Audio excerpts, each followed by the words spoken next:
കണ്ണൂർ ജില്ല എല്ലാ വാർഡിലും ഗ്രന്ഥശാലകളുള്ള ജില്ലയായി പ്രഖ്യാപിക്കുന്നതിന് വേണ്ടിയിട്ടുള്ള പ്രവർത്തനങ്ങൾ പീപ്പിൾസ് മിഷൻ ഫോർ സോഷ്യൽ ഡെവലപ്മെൻറ്റിൻ്റെ നേതൃത്വത്തിൽ വി ശിവദാസിൻ്റെ നേതൃത്വത്തിൽ വലിയ പ്രവർത്തനം നടന്നുകൊണ്ടിരിക്കുകയാണ്. ഇതിനകം 43ഓളം പഞ്ചായത്തുകൾ ഈ പ്രഖ്യാപനം നടത്തി കഴിഞ്ഞിട്ടുണ്ട്. നമ്മുടെ പഞ്ചായത്തിൽ നേരത്തെ തന്നെ 17 വാർഡുകളിലായി ഗ്രാമപഞ്ചായത്തിൽ 31 ഗ്രന്ഥശാലകൾ നേരത്തെ തന്നെ പ്രവർത്തന പദത്തിലുണ്ടായി. പക്ഷെ ഒരു വാർഡിൽ നമുക്കൊരു വായനശാലയും ഗ്രന്ഥശാലയും ഇല്ലാത്ത ഒരു സാഹചര്യം നിലവിൽ വന്നിരുന്നു. തുടർന്ന് ഗ്രാമപഞ്ചായത്ത് മുൻകൈയെടുത്ത് ആ വാർഡിലും ഗ്രന്ഥശാല രൂപീകരിക്കുകയും അതിൻ്റെ പ്രവർത്തനങ്ങൾ ഭംഗിയായി നടത്തിക്കൊണ്ടുപോവുകയും ചെയ്തുകൊണ്ടിരിക്കുകയാണ്. ഇപ്പോൾ നമ്മുടെ പഞ്ചായത്തിൽ 17 വാർഡുകളിലായി 31 ഗ്രന്ഥശാലകൾ ഇപ്പോൾ അംഗീകൃതമായി പ്രവർത്തിക്കുകയാണ്.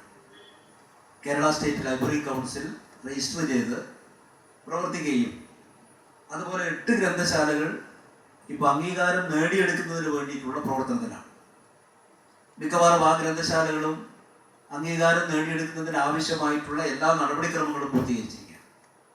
അങ്ങനെ 39 ഗ്രന്ഥശാലകൾ പ്രവർത്തിക്കുന്ന 17 വാർഡുകളിലുള്ള ഒരു ഗ്രാമപഞ്ചായത്തായി ചെറുതാഴം മാറുകയാണ്. ഇപ്പോൾ കണ്ണൂർ ജില്ലയിൽ ഏറ്റവും കൂടുതൽ ഗ്രന്ഥശാലകളുള്ള പഞ്ചായത്ത് എന്ന് പറയുന്നത് മയിലാണ്. മയിലിനേക്കാളും ഗ്രന്ഥശാലകളുള്ള ഒരു പഞ്ചായത്തായി ചെറുതാഴം മാറിയിരിക്കുകയാണ്. ജില്ലയിലെ ഏറ്റവും കൂടുതൽ ഗ്രന്ഥശാലകളുള്ള ഒരു പഞ്ചായത്തായി കൂടി ഈ പഞ്ചായത്ത് മാറുകയാണ്. ഇവിടെ ഈ പഞ്ചായത്തിലാകെ എടുത്തു നോക്കിയാൽ ഇപ്പോൾ 31 വായനശാലകളുടെ കണക്കും ഇപ്പോൾ 8 ഒക്കെ ചേർത്താൽ 1,86,154 പുസ്തകങ്ങൾ ഈ ഗ്രന്ഥശാലകളിലാകെയുണ്ട്. 9,269 മെമ്പർമാരാണ് ഗ്രന്ഥശാലകളിലുള്ളത്.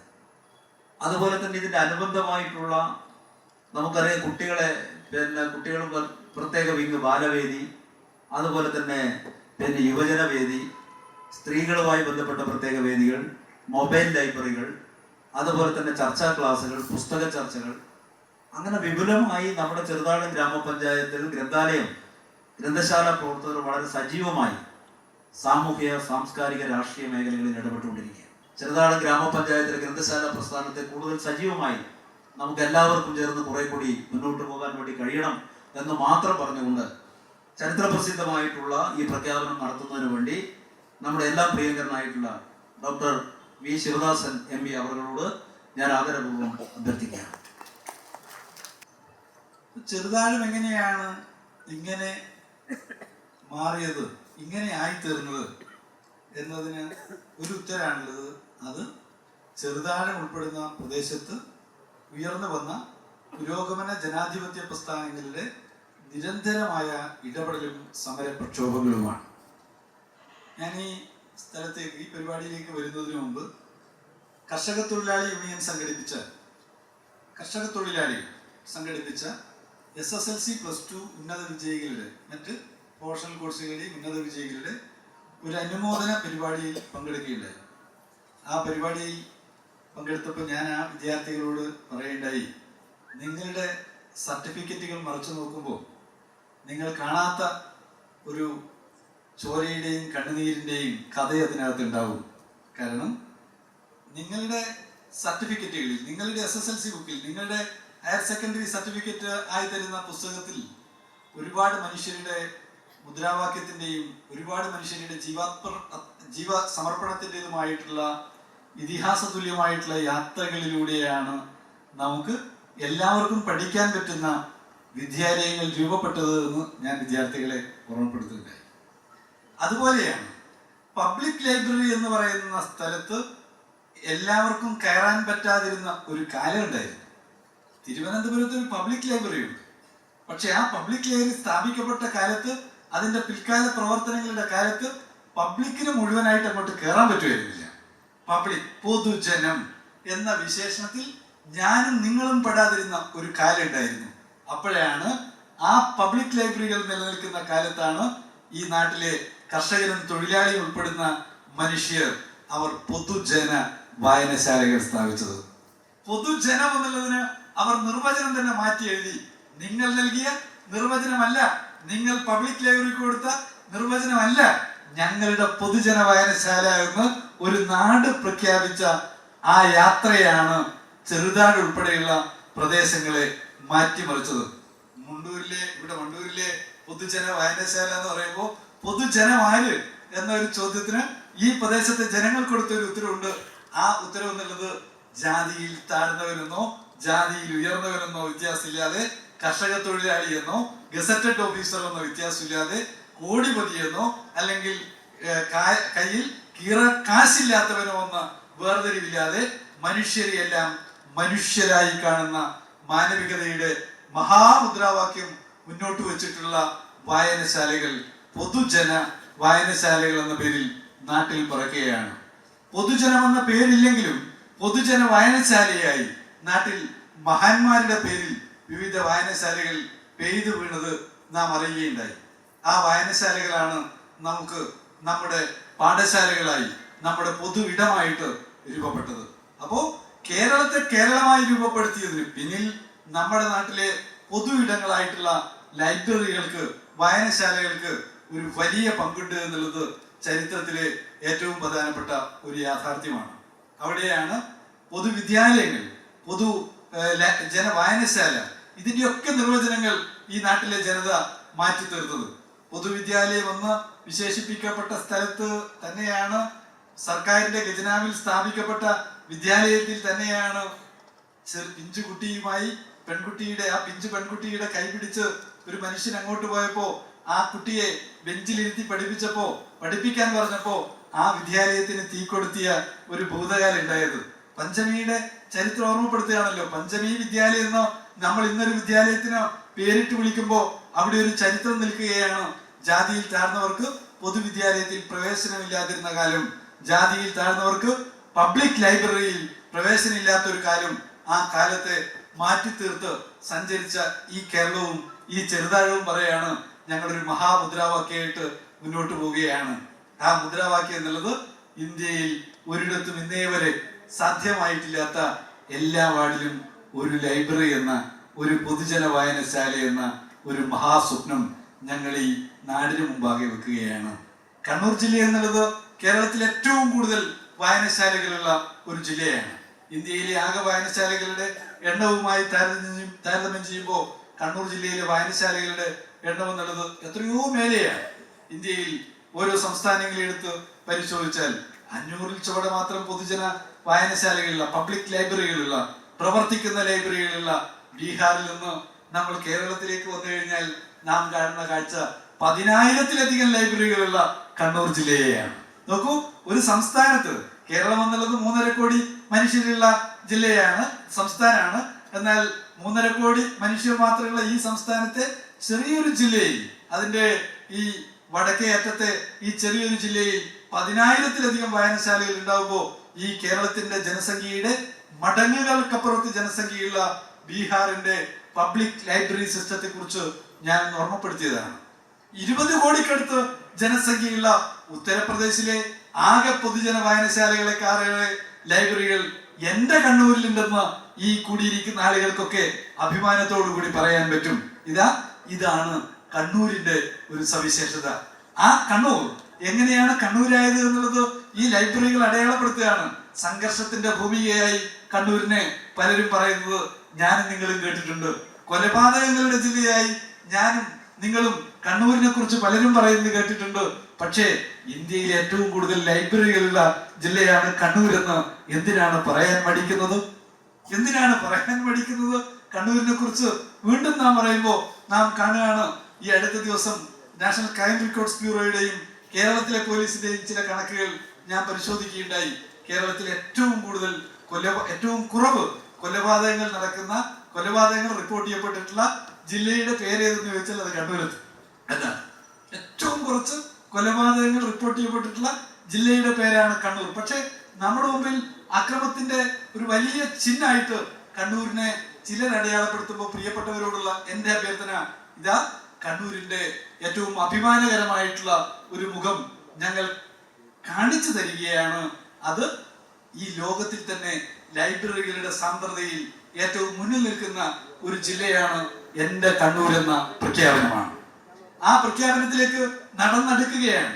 കണ്ണൂർ ജില്ലയിലെ വിവിധ തദ്ദേശ സ്വയംഭരണ സ്ഥാപനങ്ങൾ ലൈബ്രറി പ്രവർത്തകരുടെ സഹായത്തോടെ പൊതുജനങ്ങളുടെ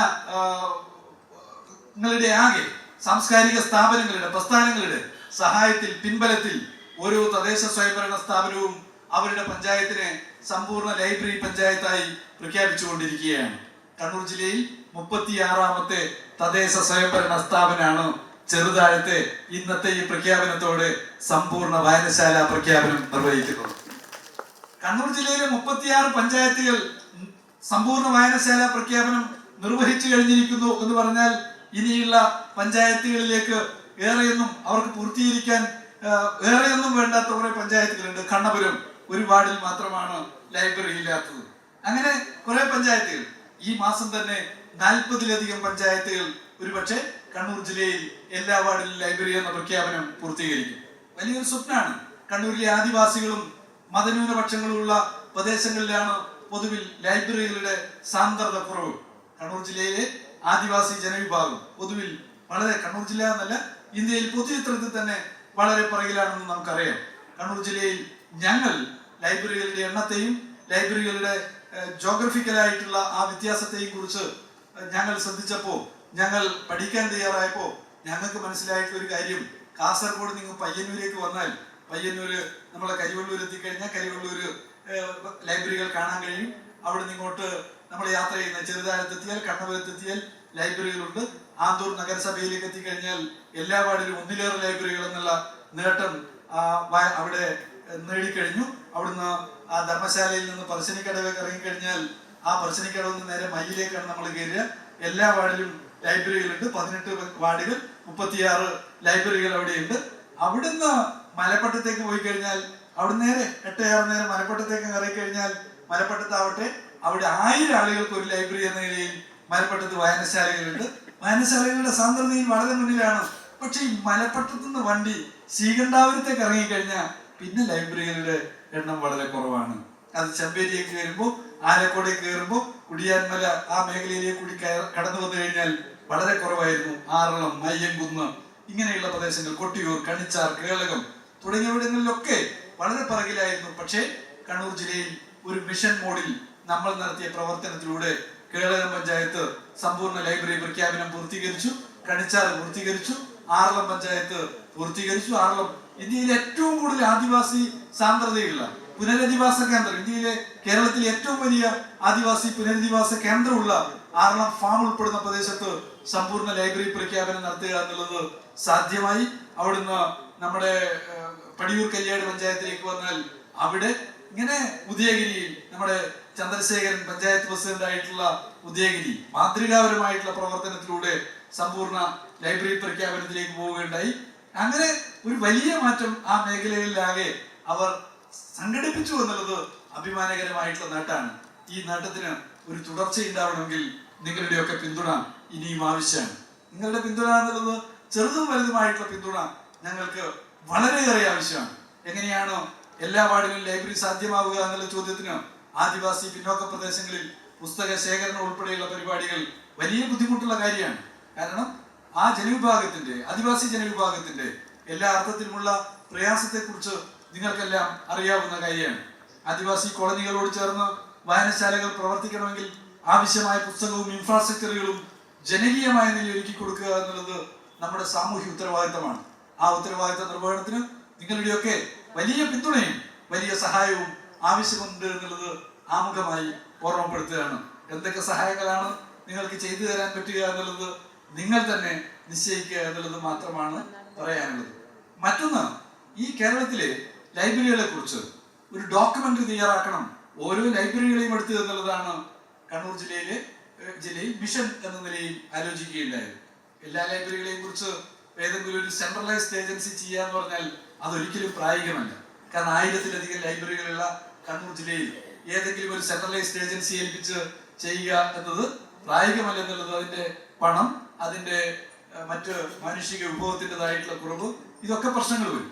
അതുകൊണ്ട് ഞങ്ങൾ അഭ്യർത്ഥിക്കുന്നത് കണ്ണൂർ ജില്ലയിൽ സ്ഥാപിതമായിട്ടുള്ള ഓരോ ലൈബ്രറിയുടെയും ഭൂതകാലത്തെക്കുറിച്ച് അത് ആരംഭിക്കാനിടയായിട്ടുള്ള കാരണങ്ങളെ കുറിച്ചൊക്കെയുള്ള വിശദമായിട്ടുള്ള ആളുകൾക്ക്, കേരളത്തിന് വെളിയിലുള്ള ആളുകൾക്ക് ഉൾപ്പെടെ കാണാൻ കഴിയുന്ന നിലയിലുള്ള ഒരു ഡോക്യുമെന്ററി ലൈബ്രറികളെ കുറിച്ച് തയ്യാറാക്കണം എന്നുള്ള അഭ്യർത്ഥന ഞങ്ങൾ മുന്നോട്ട് വെക്കുകയാണ്. ആ മുന്നോട്ട് വെക്കുന്നതിന്റെ ഒരു കാരണം ലൈബ്രറികളിലെ, വായനശാലകളുടെ രൂപീകരണവുമായി ബന്ധപ്പെട്ടുൾപ്പെടെയുള്ള ചരിത്രം ഡോക്യുമെന്റ് ചെയ്യുക എന്നുള്ളത് സുപ്രധാനമായിട്ടുള്ള ഒരു കാര്യമാണെന്ന്. ചരിത്രം വളച്ചൊടിക്കപ്പെടുന്ന വർത്തമാനത്തിൽ നേരായ ചരിത്രം ജനതയോട്, ഭാവി തലമുറയോട് ഡിജിറ്റൽ സ്പേസിലൂടെ നമുക്ക് വിളിച്ചു പറയാൻ കഴിയണം. അങ്ങനെ ഡിജിറ്റൽ സ്പേസിൽ ലൈബ്രറിയുടെ ചരിത്രം പറയാൻ പറ്റുന്ന നിലയിലുള്ള ഒരു പ്രവർത്തനം നമുക്ക് കൊണ്ടുപോകണമെന്നുള്ള ആഗ്രഹത്തിന്റെ ആലോചനയുടെ ഭാഗമായി കണ്ണൂരിൽ നടന്നിട്ടുള്ള ഇന്ത്യൻ ലൈബ്രറി കോൺഗ്രസിന്റെ ഭാഗമായി 48 ലൈബ്രറികൾ അവരുടെ പ്രവർത്തനവും അവരുടെ ഭൂതകാലവും എല്ലാം രേഖപ്പെടുത്തിക്കൊണ്ടുള്ള പ്രബന്ധങ്ങൾ അവതരിപ്പിക്കുകയുണ്ടായി. ആ പ്രബന്ധങ്ങൾ അവതരിപ്പിക്കപ്പെട്ടത് ഇന്ന് യൂട്യൂബിലും അതുപോലെ സോവനിയറായി പ്രസിദ്ധീകരിക്കപ്പെടുകയും ഒക്കെ ചെയ്യുകയുണ്ടായി. അതിന്റെ തുടർച്ചയിൽ ഇപ്പോൾ കാണുന്നത് എല്ലാ ലൈബ്രറികളുടെയും ഒരു വിശദമായിട്ടുള്ള ഒരു ഡോക്യുമെന്ററി തയ്യാറാക്കണം എന്നുള്ളതാണ്. അതിന്റെ ആലോചനാ യോഗം ഇന്ന് മയിൽ വേളം വായനശാലയിൽ ഇന്ന് നടക്കുകയാണ്. 5:30 അവരുടെ യോഗം. ഞാൻ ഉൾപ്പെടെ ആ യോഗത്തിലേക്ക് പങ്കെടുക്കേണ്ടുന്ന ആളുകളിൽ ഒരാളാണ്. രാത്രി ഏറെ നീണ്ടു നിൽക്കുമെന്നുള്ളത് കൊണ്ടാണ് ഇവിടെ ഇങ്ങനെ സംസാരിക്കാൻ പറ്റുന്നത്. അവരുടെ ആലോചനാ യോഗം അവർ കാണുന്നത് അവിടെ ഒരു തുടക്കം, ഒരു മാതൃക എന്ന നിലയിൽ എങ്ങനെയാണ് ഒരു ഡോക്യുമെന്ററി, ഏതൊക്കെ മേഖലകളെ തിരിച്ചുകൊണ്ട് ഒരു ഡോക്യുമെന്ററി തയ്യാറാക്കണമെന്നുള്ള ഒരു ആലോചനാ യോഗമാണ് അവരവിടെ നടത്തുന്നത്. നമുക്ക് കണ്ണൂർ ജില്ലയിലെ എല്ലാ ലൈബ്രറികളെ കുറിച്ചും അത്തരത്തിലുള്ള ഒരു ഡോക്യുമെന്റ് തയ്യാറാക്കാൻ പറ്റണം. അത് നാടിന്റെ ചരിത്രത്തിൽ ഏറ്റവും പ്രധാനപ്പെട്ട അടയാളപ്പെടുത്തലായിരിക്കും. അതൊരു കൂട്ടായ പരസ്പരം ഷെയറിംഗ്, നമുക്ക് അങ്ങോട്ടും ഇങ്ങോട്ടും വിഭവങ്ങൾ പരസ്പരം കൈമാറിക്കൊണ്ടുള്ള ഒരു കൂട്ടായ ആലോചനകളിലൂടെ നമുക്ക് നാടിന്റെ ചരിത്രം ഡിജിറ്റൽ സ്പേസിൽ രേഖപ്പെടുത്താൻ കഴിയണം എന്നുള്ളൊരു അഭ്യർത്ഥന നിങ്ങളുടെ മുമ്പിൽ വെക്കുകയാണ്. മാതൃകാപരമായ നിലയിൽ ചെറുതാഴത്തിന് സംഭാവന നൽകാൻ പറ്റും. 38 വായനശാലകളുള്ള ഒരു മഹാ കേന്ദ്രമാണ് ചെറുതാഴം പഞ്ചായത്ത്. ഇതിന്റെ തൊട്ടു മുമ്പിൽ തന്നെ പൊതുജന വായനശാല നിൽക്കുകയാണ്. അഴീക്കോടിന്റെ പേരിലുള്ള നമ്മുടെ കലാവേദി അവിടെ പ്രവർത്തിക്കുകയാണ്. 50കൾക്ക് മുമ്പിൽ സ്ഥാപിതമായിട്ടുള്ള സ്ഥാപനങ്ങളുടെ ചരിത്രമാണ് ഒന്നാം ഘട്ടത്തിൽ അടയാളപ്പെടുത്തണമെന്ന് നമ്മൾ തീരുമാനിച്ചിട്ടുള്ളത്. അതുകൊണ്ട് 50കൾക്ക് മുമ്പേ ആരംഭം കുറിച്ചിട്ടുള്ള സ്ഥാപനങ്ങളുടെ ചരിത്രം നമുക്ക് രേഖപ്പെടുത്താൻ പറ്റണം. കാരണം 50കൾക്ക് മുമ്പേയുള്ള ആ രേഖപ്പെടുത്തേണ്ട പ്രാധാന്യം എന്ന് പറയുന്നത് കേരളത്തിന്റെ നവോത്ഥാന പ്രസ്ഥാനവുമായി ചേർന്ന് നിന്നുകൊണ്ടുള്ള ഒരു വളർച്ചയാണ് നമ്മുടെ നാട്ടിലെ വായനശാല പ്രസ്ഥാനത്തിന് ഉണ്ടായിട്ടുള്ളത്. വായനശാലകൾ എന്നുള്ളത് നാടിനെ രൂപപ്പെടുത്തിയിട്ടുള്ള ഏറ്റവും പ്രധാനപ്പെട്ട ഇടങ്ങളാണ്. മനുഷ്യർ ഇവിടെ ജാതിയുടെ പേരിൽ, മതത്തിന്റെ പേരിൽ വ്യത്യസ്ത ധ്രുവങ്ങളിലേക്ക് മാറിക്കൊണ്ടിരിക്കുന്ന ഒരു ഘട്ടത്തിൽ എല്ലാ മനുഷ്യരും ചേർന്ന് നിൽക്കാൻ, അവന്റെ ജീവിതത്തെ കുറിച്ച് ചർച്ച ചെയ്യാൻ പറ്റുന്ന നിലയിലുള്ള ലൈബ്രറികൾ നമുക്ക് ആവശ്യമാണ്. എല്ലാ മനുഷ്യർക്കും ചേർന്ന് നിൽക്കാൻ പറ്റുന്ന, എവിടെവിടങ്ങളിലെല്ലാം അത്തരത്തിലുള്ള ഇടങ്ങൾ ഇല്ലാതാവുന്നോ അവിടവിടങ്ങളിലെല്ലാം പുതിയ പ്രശ്നങ്ങൾ ജാതിയുടെയും മതത്തിന്റെയും അടിസ്ഥാനത്തിൽ രൂപപ്പെട്ടു വരിക തന്നെ ചെയ്യുമെന്നുള്ളത് ചരിത്രം നമ്മെ ഓർമ്മപ്പെടുത്തിക്കൊണ്ടിരിക്കുന്ന ഒരു കാര്യമാണ് എന്നുള്ളത് കൊണ്ട് തന്നെ നമുക്ക് നാടിന്റെ ചരിത്രം ശരിയാവണ്ണം വിളിച്ചു പറയാൻ കഴിയുക എന്നുള്ളത് സുപ്രധാനമായിട്ടുള്ള ഒരു കാര്യമാണ്. പ്രിയപ്പെട്ടവരെ, നമ്മുടെ വായനശാലകളെ നമുക്ക് എല്ലാ അർത്ഥത്തിലും എല്ലാവർക്കും കടന്നു വരാൻ പറ്റുന്ന നിലയിലേക്ക് മാറ്റി തീർക്കുക എന്നുള്ളതും സുപ്രധാനമാണ്. 38 ലൈബ്രറികൾ, വായനശാലകൾ ഞങ്ങളുടെ നാട്ടിൽ ഉണ്ടെന്ന് പറഞ്ഞതുകൊണ്ട് കാര്യമില്ല. ഇത് നാട്ടുകാർക്ക് എന്തെങ്കിലും പ്രയോജനം ഉണ്ടെങ്കിലല്ലേ ഇതുകൊണ്ട് കാര്യമുള്ളൂ എന്നുള്ളതാണ്. വായനശാലയിൽ കുറെ പുസ്തകങ്ങൾ ഇങ്ങനെ കെട്ടിവെച്ചിട്ടുണ്ട്, ആര് വായിക്കാനെന്ന് ആ ലൈബ്രറി എന്ന് തന്നെ ചോദിച്ചുകൊണ്ടേയിരിക്കുന്ന വായനശാലകൾ കൊണ്ട് എന്ത് പ്രയോജനം? നമുക്ക് നമ്മുടെ വായനശാലയിലേക്ക് അതിനെ എങ്ങനെ പൊതുജനങ്ങളുടെ ആകെ ആവശ്യങ്ങൾ നിർവഹിക്കാൻ പറ്റുന്ന ഒരു പൊതു കേന്ദ്രമായിട്ട് അതിനെ മാറ്റി തീർക്കാൻ പറ്റുമെന്നാണ് ആലോചിക്കേണ്ടുന്ന സുപ്രധാന കാര്യം. എന്ന് പറഞ്ഞാൽ ലൈബ്രറി കുറെ പുസ്തകങ്ങൾ മുമ്പിൽ ഒരു ബോർഡ് വെച്ചിട്ടുണ്ടാവും, സൈലൻസ് പ്ലീസ് എന്ന് പറഞ്ഞാൽ നിങ്ങൾ ആരും വർത്താനം പറയാൻ പാടില്ല എന്നുള്ള ഒരു ബോർഡ് അവിടെ വെച്ചിട്ടുണ്ടാവും. വർത്താനം പറയാൻ പാടില്ല എന്ന് എഴുതി വെച്ചാൽ തന്നെ മനുഷ്യരങ്ങോട്ട് കയറില്ലല്ലോ. മനുഷ്യരുടെ എന്താ, മനുഷ്യന് വർത്താനം പറയാനും കളിക്കാനും സ്വറ പറഞ്ഞ് കുറച്ച് സമയം ചെലവഴിക്കാനും ഒക്കെയാണ് അവരുടെ പൊതു ഇടങ്ങളിലേക്ക് വരിക. വർത്തമാനം പറയാനും കൂടിയുള്ള ഇടങ്ങളാക്കി നമ്മുടെ വായനശാലകളെ നമുക്ക് രൂപപ്പെടുത്താൻ പറ്റുള്ളൂ. വർത്തമാനം പറയാനും ദൈനംദിന ജീവിത പ്രശ്നങ്ങളെ കുറിച്ച് ചർച്ച ചെയ്യാനും കൂടിയുള്ള ഇടങ്ങൾ എന്നതിനൊപ്പം ഗൗരവപ്പെട്ട വായനക്കുള്ള ഇടങ്ങളാക്കിയിട്ട് അതിനെ മാറ്റി തീർക്കാൻ പറ്റണം.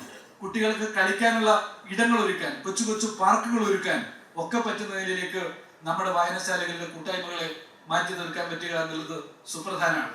കെട്ടിടങ്ങൾ കെട്ടിപ്പൊക്കുക എന്നുള്ളത് മാത്രമല്ല ലൈബ്രറികളുടെ അല്ലെങ്കിൽ പൊതുപ്രവർത്തനത്തിന്റെ ഭാഗമായി നമുക്ക് ചെയ്യേണ്ടുന്ന പ്രധാനപ്പെട്ട കാര്യം.